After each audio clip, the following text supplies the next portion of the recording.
Well, on Friday night, Venerable Sangye Kadro gave a really beautiful teaching on compassion. And in the course of that teaching, she cited a number of results of a number of research projects on kindness and compassion in general, I guess. And they were reported in Thubten Jinpa's book, A Fearless Heart. So one of them particularly got my attention. She's mentioned some research that showed that people who already scored high on compassion scale benefited more from the kindness they received from others. That really struck me when I heard it. I've been cultivating this thought for some years now as I've just experienced doing the kindness of others meditation that comes in our practice of developing bodhicitta using the equalizing, exchanging self and others method. It's such a crucial part of the practice, and I found it so beneficial in my own practice, in my own life. Bringing me to a theory that kindness is as much in the eye of the beholder as it is in the intent of the giver. That how we perceive acts of kindness, how we interpret acts as kindness affects our experience of it. So it's an idea I've been thinking with. So I went and I looked up the experiment. He doesn't give a lot of details about this, but I thought it would be interesting to share.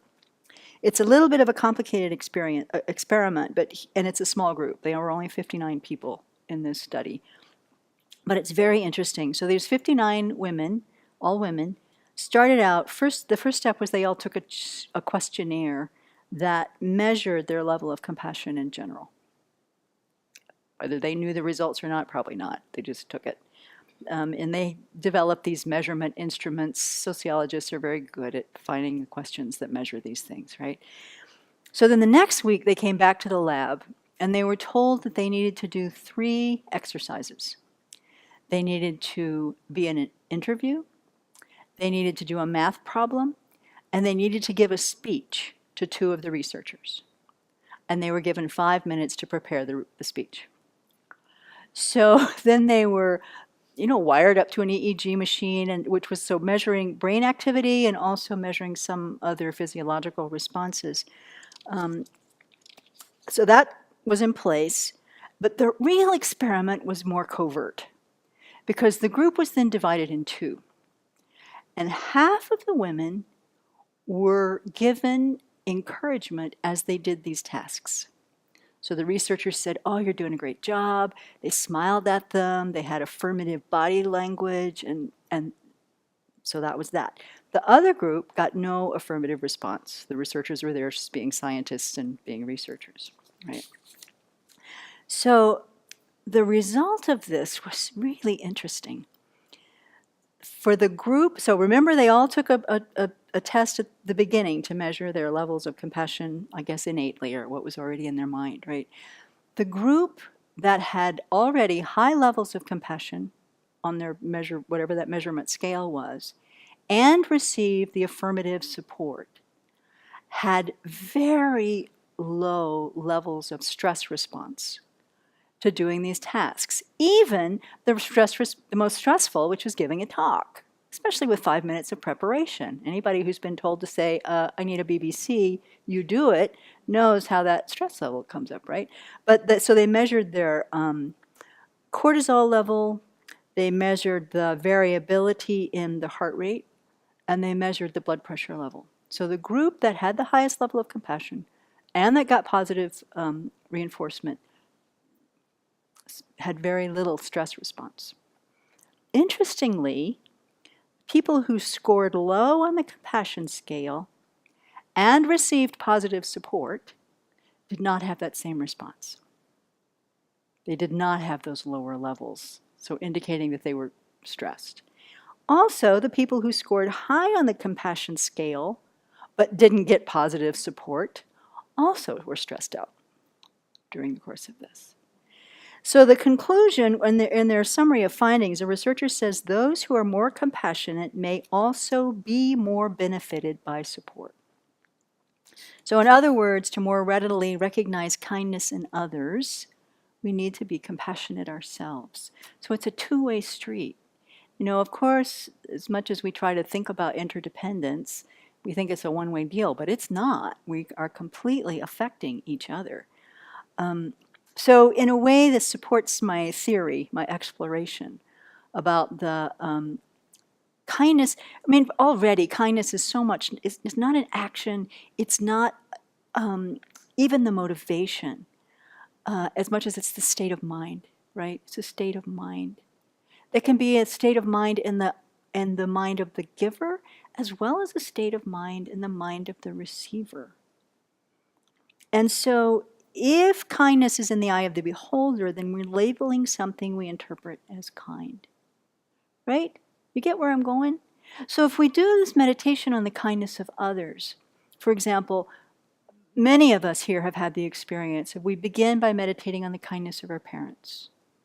Many of us who have had variously fraught relationships with our parents over the years, in beginning to do that meditation, have come to recognize a whole different point of view about what our parents were going through as they tried to raise us, who they were as people, recognizing that, we may have isolated the tough parts of our childhood, but in the meantime, we all got fed, we all got to school, and we all actually were, well, I can't say we were all loved, that wasn't necessarily true, but somehow we all lived through it. We're still here. Someone was kind to us as we grew up. Changes our whole relationship with the family, and so our perception of the kindness of our parents has changed. It's easier to meditate on the kindness of our friends because who are friends? People who are nice to us. But again, with that meditation, we can expand our view of what that kindness and support looks like, and so it changes how we see the people around us. We think of the kindness of our teachers. We all have maybe a mentor or a few shining examples of the people who did huge benefits to our life. But when we really do this meditation and start thinking about the second grade teacher who taught us to count Spanish to 10 in Spanish and laid a little groundwork for our understanding, a completely forgotten person. But we begin to see that so many different teachers have influenced our lives, then our appreciation grows. And then we get to the kindness of strangers. And that meditation is just infinite in terms of looking at the interdependence of things. We think about how our food got to the table and, who grew it and how it got here and how it came up the hill and who offered it and who manufactured it and what, farmer in the Palouse somewhere is harvesting the wheat that made the bread that, this is the house that Jack built. That whole beautiful story of how things come to us. So our appreciation grows. And we practice that with our contemplations. I contemplate all the causes and conditions of the kindness of others by which I have received this food. And then if we take it the next step and look at the kindness of enemies, which is not an easy thing to do, or the kindness of people or people in situations that have been difficult to us, we still have a broader view.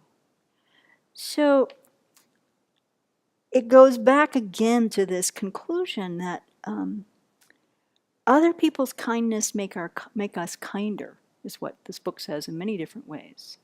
Our own kindness makes other people kinder. It's contagious. And I am so convinced that the more we cultivate this view of recognizing kindness around us, the more easily we can relax our minds, relax our stress levels, and see that people are offering their best, and we can receive it in that way, which then just impacts the whole environment. So it's very exciting, this book. Thank you, Venerable, for bringing it to my attention. There's a thing I wanted to, I flipped through it, I think, after one of the most exciting recent findings from science, especially considering the loneliness epidemic that he talks about a lot, is that kindness catches on. Not only do we feel good when we see someone help another person, we are moved to help someone ourselves. So as people witness kindness, as people experience kindness, they are more moved to offer kindness themselves, and the chain reaction just goes. So, of course, that's not what's on the news every day, but it is actually what can happen. And it's happening in places like this, It's happening in places all over the world. This curriculum that Thubten Jinpa and others have been developing, His Holiness's curriculum, are being enacted in places everywhere. And so remembering that, I think, helps inspire us too, not to get too hung up on the bad news of the world, but to let our recognition of kindness expand and grow so that we have the greater capacity, we feel nourished, so that we have greater capacity to offer it to others ourselves. So we're a great laboratory here for such a thing, and it brings benefit to the world.